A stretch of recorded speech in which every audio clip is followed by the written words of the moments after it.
Encore une fois, bon dimanche à toutes et à tous et bienvenue à cette grande édition du journal en langue française. Vous êtes en compagnie de Patrick Nilidandi. Tout de suite, l'essentiel de l'actualité en ces dimanches.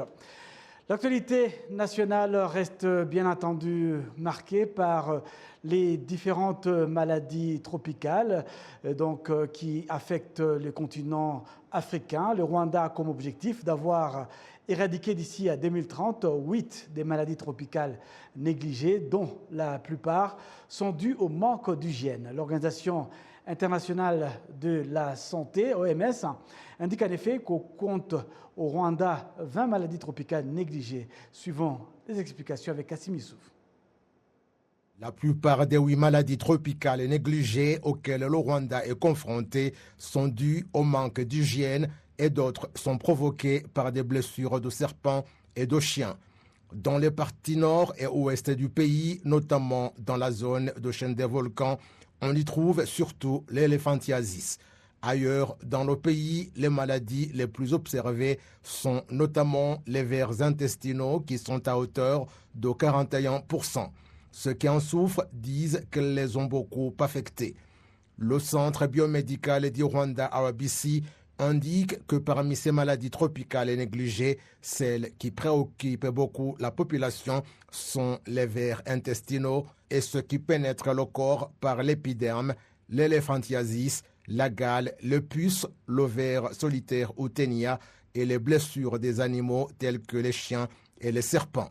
Le directeur adjoint du département en charge des maladies tropicales négligées au centre biomédical du Rwanda, Mbonigaba Jean Bosco, indique que ces pathologies touchent surtout les familles en situation de précarité et que la contribution de tout un chacun dans leur éradication s'impose.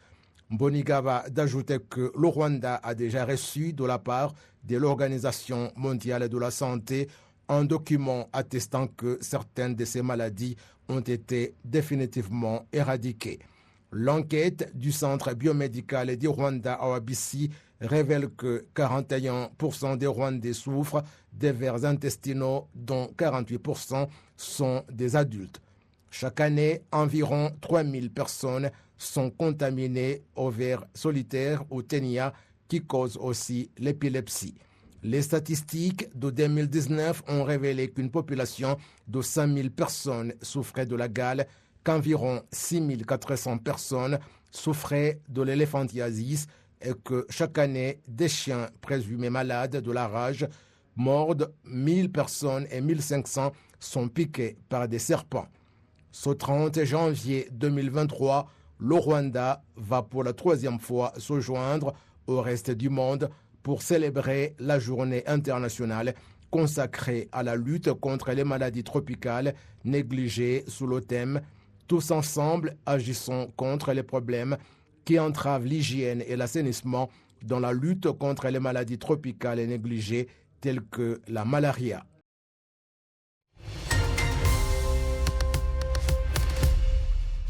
Bienvenue à l'entretien de la semaine. Nous recevons à la télévision rwandaise le directeur régional pour l'Afrique de l'Est depuis août 2018. Il est donc l'invité de l'entretien de la semaine. Il s'appelle Christian Yoka.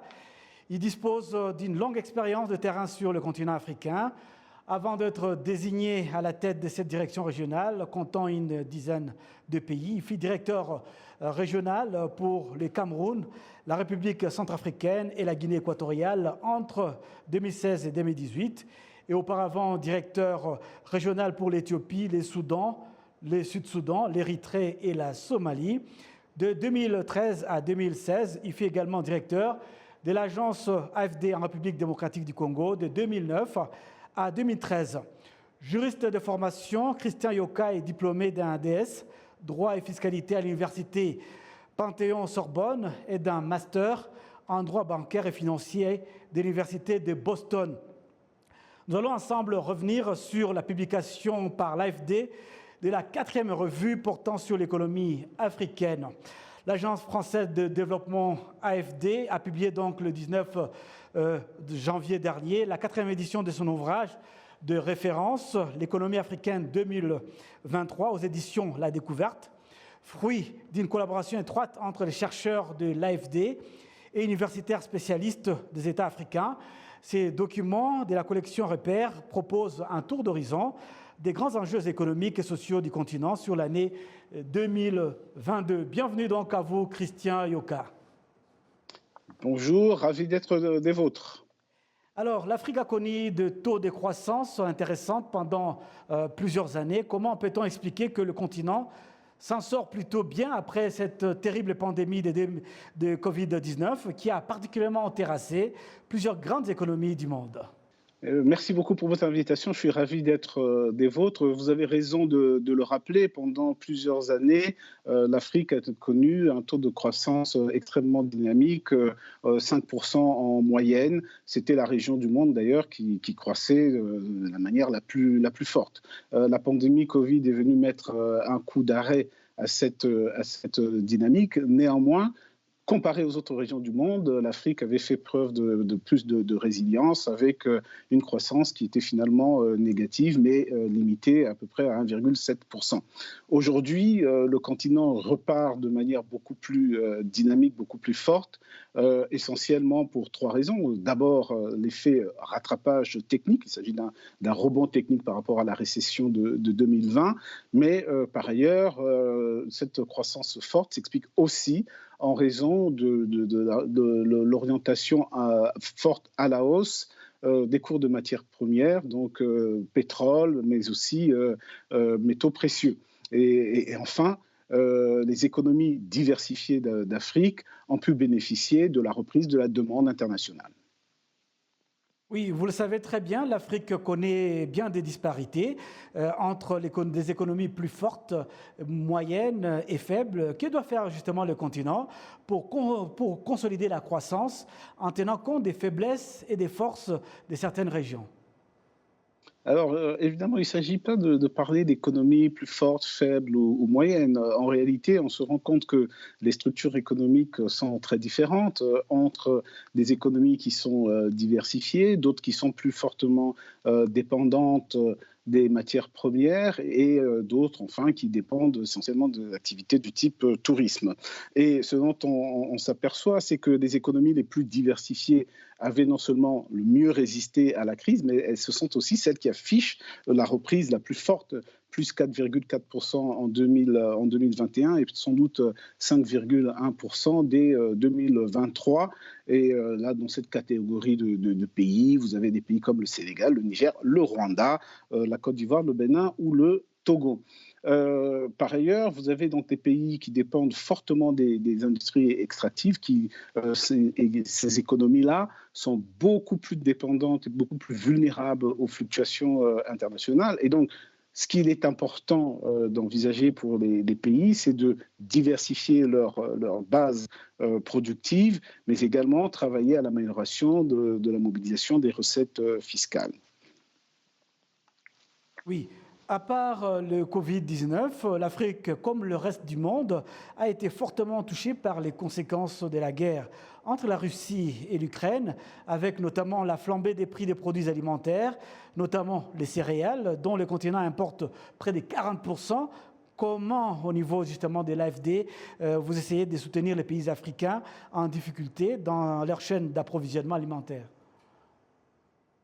Alors, vous avez raison de rappeler cet impact extrêmement fort sur l'Afrique, des conséquences de cette guerre en Ukraine. Et c'est vrai d'ailleurs, c'est encore plus vrai pour des pays d'Afrique du Nord qui sont très, très dépendants de ces produits-là. La manière dont en interne, nous essayons d'appuyer les pays, c'est déjà de travailler de façon extrêmement importante et forte à renforcer l'autonomie interne de ces pays. Il faut réduire la dépendance à ces produits-là, encore une fois, en travaillant sur tout ce qui peut permettre d'améliorer la production en interne. C'est l'exemple de ce que nous faisons au Sénégal sur une filière comme celle du riz, mais de manière beaucoup plus urgente et à court terme. On travaille par exemple avec la CEDEAO à les aider à reconstituer leur stock. Oui. L'agriculture en Afrique utilise beaucoup d'engrais et le continent importe ces engrais des zones en conflit, notamment entre la Russie et l'Ukraine. Cela risque-t-il pas de mettre un peu en péril certaines économies sur le continent? Alors, la question du péril sur les économies est une question en effet importante. On vient de l'évoquer à propos de la dépendance et de tout l'impact que la hausse des prix sur les intrants cause, notamment pour les finances publiques. Mais le risque majeur et le risque premier essentiel sur lequel j'aimerais insister, c'est quand même le risque d'insécurité alimentaire. Près de 270 millions de personnes se trouvent en insécurité alimentaire en Afrique et cela constitue un véritable danger. C'est le chapitre 3 du repère que nous publions. Et donc, pour nous, il est essentiel de travailler très fortement à réduire, encore une fois, la dépendance des pays à ces intrants et à améliorer leur capacité à faire face en travaillant toujours davantage sur la disponibilité des intrants nécessaires à la production à leur production agricole. Justement, dans ce livre, L'économie africaine 2023 de l'AFD, vous parlez d'un besoin croissant d'aide des pays africains. Comment expliquez-vous cette difficulté? Les crises successives, pandémie, guerre en Ukraine, ont pesé lourdement sur les capacités d'intervention des États, qui ont dû faire face à des dépenses d'urgence afin de soutenir notamment les ménages les plus vulnérables et permettre l'accès aux produits de première nécessité, qu'il s'agisse de denrées alimentaires, mais également des produits énergétiques. Aujourd'hui, cette pression, cette contrainte se double en plus d'une augmentation des taux d'intérêt et donc des capacités des États à se financer à l'international. Tout ça fait qu'il faut trouver malgré tout le moyen pour les pays de continuer à financer le développement. Le FMI estime les besoins à peu près à 400 milliards sur la période 2021-2025. 400 milliards de dollars, c'est significatif. Et encore, nous pensons que ce chiffre est peut-être légèrement minoré. Donc il faudra bien que la communauté internationale, les bailleurs de fonds se mobilisent. Je précise qu'à la faveur de la reprise, les fonds de diaspora ont permis d'apporter un surplus de financement externe aux économies, mais cela ne sera pas suffisant et donc les besoins d'aide resteront prégnants. Parlons à présent, si vous le permettez, des changements climatiques et ses conséquences sur l'Afrique, car ce phénomène a un impact sérieux sur l'économie africaine. Vous en parlez dans cette 4e édition. Quelles sont les solutions que vous proposez? Alors, la question du changement climatique occupe en effet un chapitre entier de cette nouvelle édition et pour cause. Vous savez que cette année a été l'année de la COP27 qui s'est tenue en Égypte tout récemment.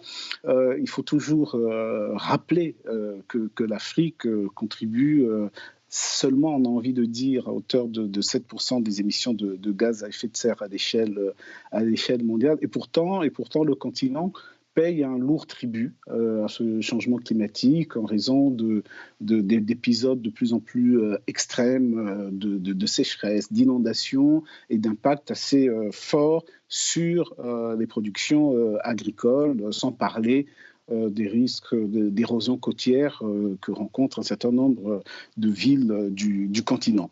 On ne peut pas donc aujourd'hui imaginer de politique de développement qui n'intègre pas cette dimension et en ce qui nous concerne, nous consacrons à peu près 45% de nos financements à nous assurer qu'ils embarquent bien la thématique climat en termes d'impact.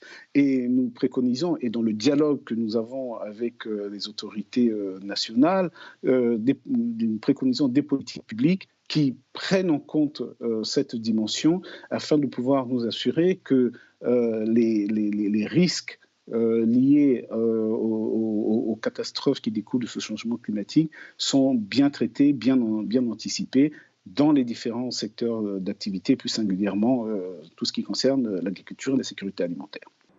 Merci beaucoup à vous, Christian Yoka, d'avoir participé à cette émission, l'entretien de la semaine, qui revient sur l'actualité au niveau du Rwanda, d'Afrique et dans le monde, les faits saillants de l'actualité. Nous vous remercions de votre participation et vous souhaitons un excellent week-end à Paris. C'est un plaisir, je reviens quand vous voulez. Merci. La suite de ce journal, donc, avec ces éleveurs et cultivateurs dans la vallée de Nasho, un secteur du district de Kirehe, c'est en province de l'Est, qui lance un appel aux autorités pour la construction d'une clôture électrifiée afin de les protéger, ainsi que leur culture, de la présence des hippopotames qui pénètrent dans le champ et détruisent leurs récoltes. Ce problème est apparu après les travaux de rénovation de la vallée des Nasho qui ont été réalisés pour favoriser les agriculteurs à augmenter leur production.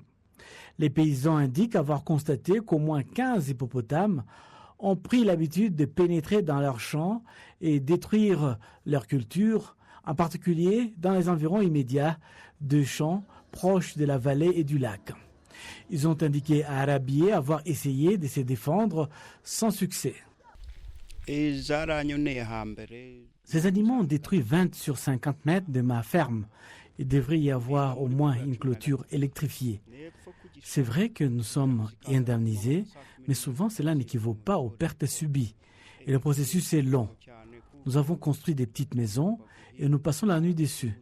Et quand un hippopotame arrive, nous jetons des pierres contre ces mammifères.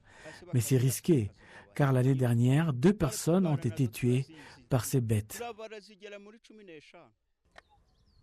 En plus de détruire leurs récoltes, ces hippopotames attaquent et blessent certains habitants.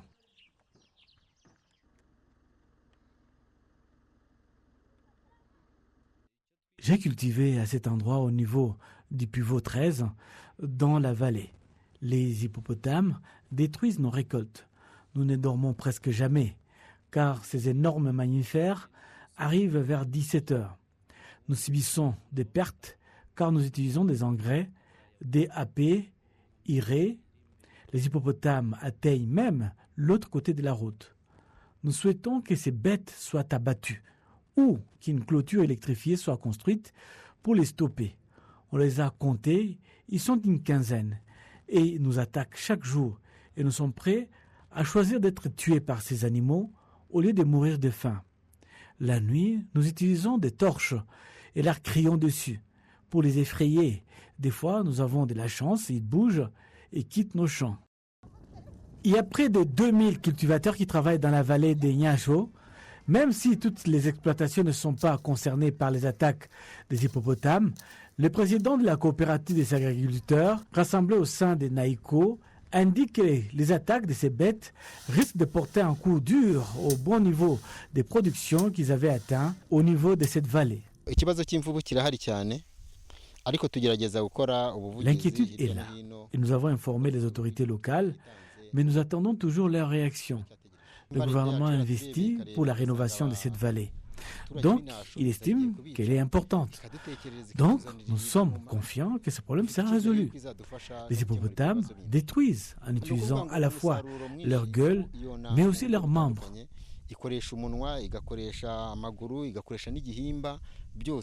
Le maire du district de Kirehe, Bruno Rangila, déclare que le district est prêt à résoudre ce problème, mais que cela nécessite beaucoup de moyens et qu'à leur niveau, ils ont entamé des consultations auprès de la hiérarchie.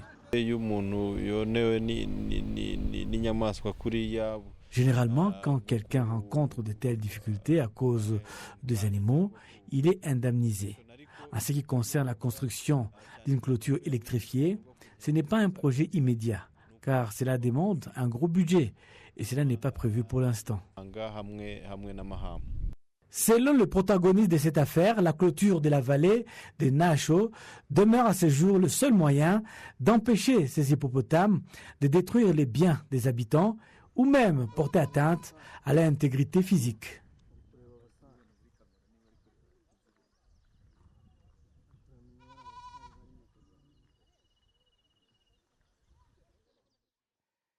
Docteur Jean-Claude Semuto, quadragénaire rwandais qui a découvert un nouveau bacille responsable de la tuberculose, qui a mené des recherches sur la nouvelle méthode de soigner cette maladie, indique que ces réalisations rendent honneur au pays et constituent un pas de géant dans les traitements de la tuberculose.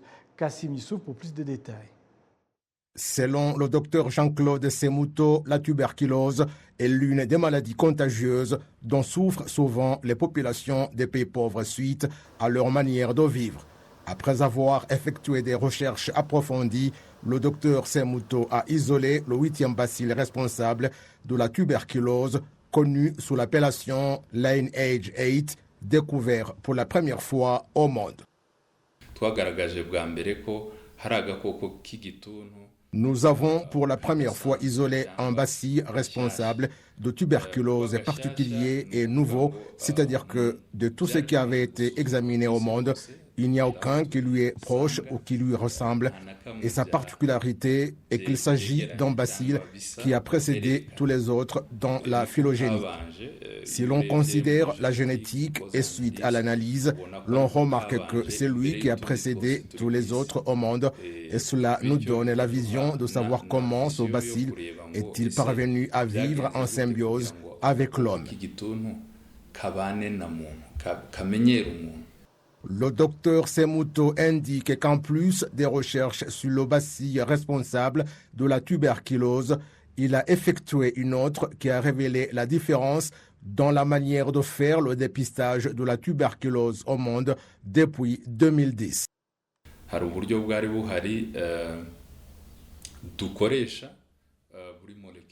Il y avait un procédé moléculaire qu'on utilisait.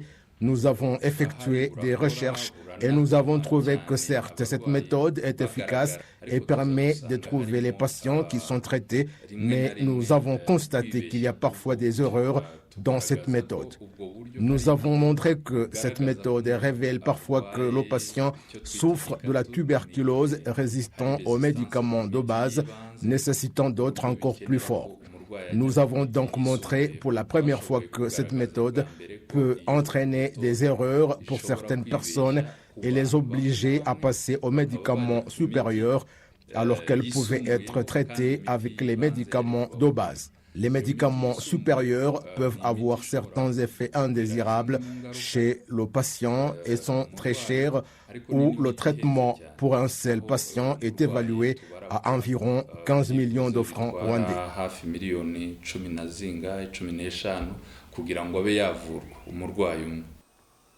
Le docteur Jean-Claude Semuto indique que ce nouveau procédé de dépistage avant la prise de médicaments a permis de réduire des cas de tuberculose résistants passant de 100 à moins de 50, ajoutant que le résultat de ces recherches rend honneur au pays et constitue un pas considérable dans le traitement de la tuberculose.